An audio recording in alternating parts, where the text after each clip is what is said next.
Okey, Assalamualaikum warahmatullahi wabarakatuh. Okey, berjumpa lagi dengan saya Syahrir Muhammad di channel saya Syahrir Muhammad Channel. Okey, so hari ni saya nak buat perkongsian sedikit ataupun hari ni saya nak unboxing sebenarnya. Okey, di sambil ni buat unboxing saya nak buat perkongsian sedikit lah. Okey, mengenai macam mana nak repair laptop sebenarnya. Okey. So hari ni saya ada beli lagi barang. Okey, walaupun saya beli sebelum raya sebenarnya. Okey. So kalau tengok video sebelumnya saya ada buat repair laptop. Okey. Okey, yang mana ada seorang kawan lah, sahabat saya. Okey, bagi tahu boleh ke repair ni laptop. Okey, bagi saya background apa ni elektronik. So kalau kita tak cuba kita tak tahu sebenarnya. Okey, bila kita dah mencuba kita dah ada pengalaman sebenarnya untuk repair sesuatu barang. Okey. So laptop, handphone, okey, itu semua adalah benda baru bagi kita. Okey, apa yang kita nak adalah ilmu sebenarnya. Okey.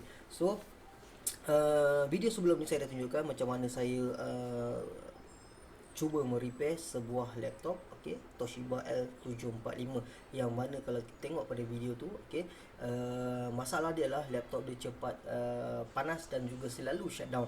Okey, selalu shutdown. Okey, sebab apa jadi macam tu biasanya laptop yang kita dah guna 2 tahun, 3 tahun, 4 tahun, okey, memang agak slow, okey, dan juga dia akan jadi berat, okey, terutamanya bila kita terlampau banyak sangat install software, okey, software, sedangkan kita tahu kita punya kemampuan laptop kita katalah i5, okey, dia punya RAM berapa gig, okey, itu saja, okey.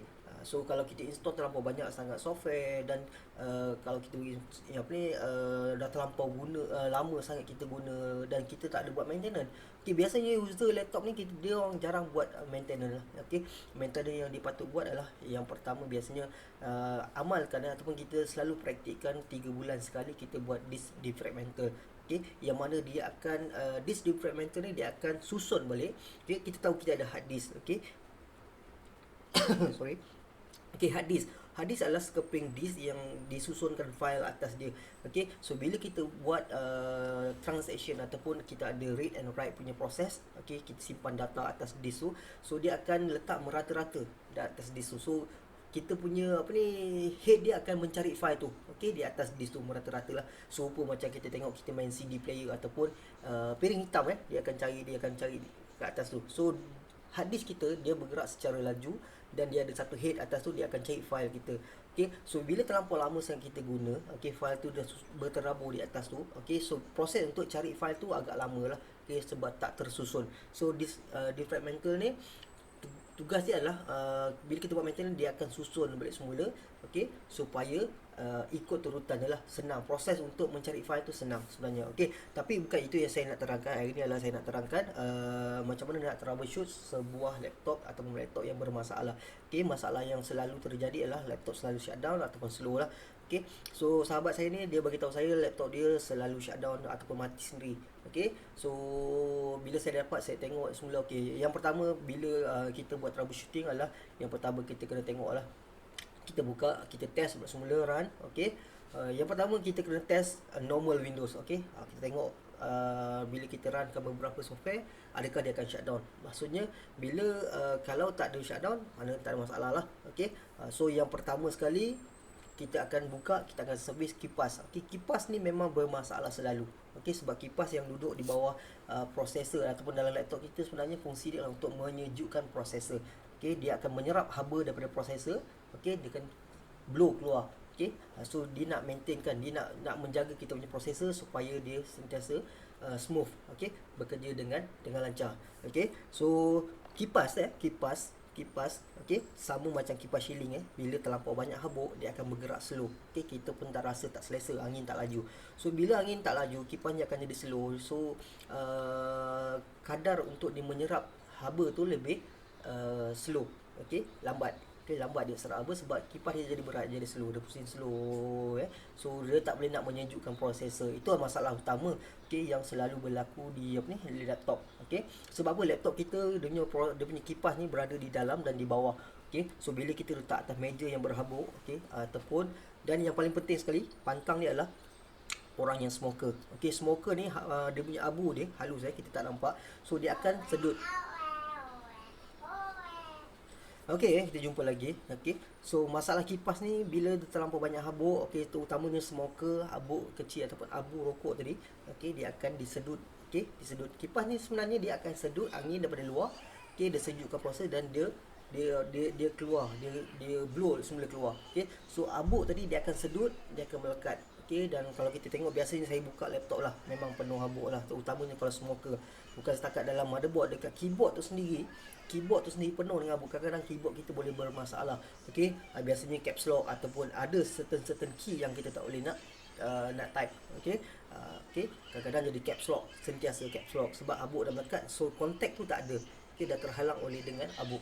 Okey, so kipas, berbalik kepada kipas semula tadi. Okey, kipas ni bila dia dah terlampau berat, okey, so dia tak boleh nak menyejukkan prosesor tadi bila bekerja keras. Okey, nak sejukkan kipas ni bekerja keras nak sejukkan prosesor sebenarnya. So bila prosesor ni tak dapat sejuk, okey, dia automatik akan cut off. Okey, dia ada thermal sensor. Okey, thermal sensor ni tadi automatik bila sampai dia satu tahap dia, suhu dia maksimum dia, automatik dia akan shutdown untuk menjaga prosesor tu sendiri. Okey, supaya dia tak rosak. Okey, so dia nak protect prosesor tu sendiri supaya tak rosak. So automatik dia akan shutdown. Okey, lepas tu dia restart. Okey, masalah ni kita boleh kenal ataupun kita boleh cuba bila kita run normal Windows. Okey, tetapi kalau kita buka dalam safe mode, okey, tak ada masalah berlaku. Sebab apa? Bila dalam safe mode, okey, safe mode ni dia dalam keadaan yang minimal. Bermaksud bila kita run Windows dalam safe mode, okey, software semua tak run. Okey, basic sahaja yang dia run. So prosesor tak bekerja keras. Okey, so kalau yang jenis 2 core, dia hanya jalan 1 core saja. Okey, so bila prosesor tak bekerja keras, so haba yang dihasilkan pun kurang lah. Okey, so bila kurang, kita boleh maintain. So saya dah test sebenarnya, bila run safe mode, okey, saya dah monitor 2 hari boleh tanpa ada shutdown. Maknanya dalam safe mode. Okey, tapi bila saya masuk normal Windows, okey, lepas 10 minit automatik dia akan shutdown. Bermakna, okey, prosesor tak dapat nak disejukkan. Okey, so yang pertama saya cuba tukar. Okey, sebab saya tengok sendiri kipas ni walaupun dah servis, masih benda yang sama juga, dia shutdown. So kipas dia dah bergerak agak slow. Okey, memang kipas bermasalah. Dia tak boleh berfungsi secara maksimum laju lagi dah. So yang pertama saya tukar kipas ni lah. So bila lepas tukar kipas ni, biasalah online. Okey, sekarang semua online. Okay, kita nak menunggunya 1 minggu. Okey, 1 minggu. So bila lepas tukar kipas ni, okey, bermaksud kipas dah bergerak laju, tetapi masalah yang sama masih berulang lagi, iaitu automatik dia akan shutdown.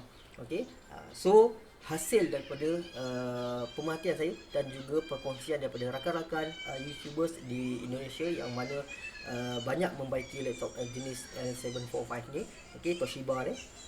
Okey, mereka mencadangkan saya supaya tukar satu lagi komponen, iaitu neck token.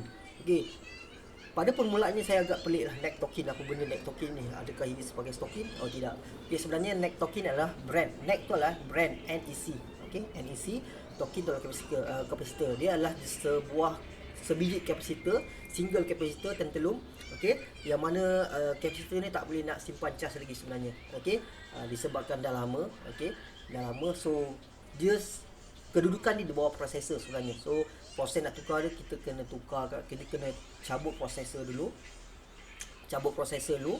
Okay, so kita kena keluarkan.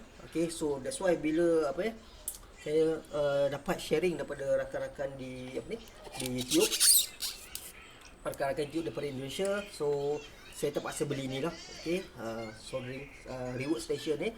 Okay, sebab dia punya komponen adalah SMD. Okay, komponen SMD yang mana dia mount surface. Okay, surface mounting. Okay, soldering set saya terpaksa beli. Okay, untuk buat benda ni lah. Tapi tak apa, itu adalah permulaan sebenarnya. Okay, sebab apa? Sebab background saya elektronik. So once you dah explore elektronik, okay, you kena mencuba. Okay, sebab bila you mencuba, itu adalah ilmu sebenarnya. Bila ada ilmu, you dah ada pengalaman. Okay, so pengalaman sebenarnya mematangkan kita sebenarnya. So at least kita dah tahu. Serupa juga macam kita belajar jalan lah. Okay, kalau kita buat motor seorang-seorang atau bawa kereta, kita sesat. Okay, first time kita sesat tak apa, tak ada masalah. Okay, so next time kalau kita sesat, kita dah tahu, oh ini jalan yang pernah sesat dulu. Okay, so itu adalah prinsip saya. Okay, belajar untuk ilmu. Okay, ilmu tu kita jadikan pengalaman. Pengalaman tu kita sharing. Okay, dekat kita punya student ke, dekat kawan-kawan kita ke, so ataupun di YouTubers ataupun di YouTube. Okay, so komponen yang patut ditukar adalah neck token, iaitu single capacitor berbentuk segi 4. Okay, so dia besar lah. Okay, so hasil daripada tu rakan-rakan YouTuber dari Indonesia mencadangkan saya menukar Okey. So saya unboxing so saya dah order melalui Shopee. Okey, dekat Malaysia ni ada jual komponen tu. Okey. So saya dah dapat, saya dah beli. Okey, kemudian saya beli lebih kurang dalam seminggu sebelum raya. So ni lah komponennya. Okey, so saya beli daripada KR Revotech, okey, yang berpusat di Jalan Cempaka. Okey, Taman Cempaka Ampang. Okey. So terima kasih banyak. Okey, servis yang bagus. Okey, dan harga komponen pun murah. So komponennya adalah ini. Okey, dia adalah sebuah kapasitor tantalum. Okey, besar ni saja. Okey, boleh nampak besar ni saja. So dia punya apa ni? Dia punya nilai adalah 330. Okey, 330. Okey. So apa yang perlu buat adalah tanggalkan single kapasitor yang besar tu. Okey, dan pasang yang multiple punya ni. Pasang secara selari 4 biji. So nilai dia adalah 330. Okey. So next video nanti saya akan tunjukkan macam mana saya nak tanggalkan neck token punya kapasitor dan gantikan dengan ni yang disambung secara selari. Okey, nantikan video saya nanti proses macam mana saya nak buat nak menanggalkan komponen neck token tadi ataupun single kapasitor dan jadikan 4 biji ni kepada tempat yang lama, tempat yang asal. Okey. So hasil ni pun daripada rakan-rakan YouTube juga. Terima kasih kepada YouTubers dari Indonesia. Okey, saya tak ingat nama channelnya tapi nanti saya akan highlightkan dalam description nanti di video saya nanti. Okey, so terima kasih banyak menonton. Nantikan saya punya proses menukar neck token kepada 330 tantalum capacitor ni. Okey, jumpa lagi insya-Allah. Assalamualaikum warahmatullahi wabarakatuh.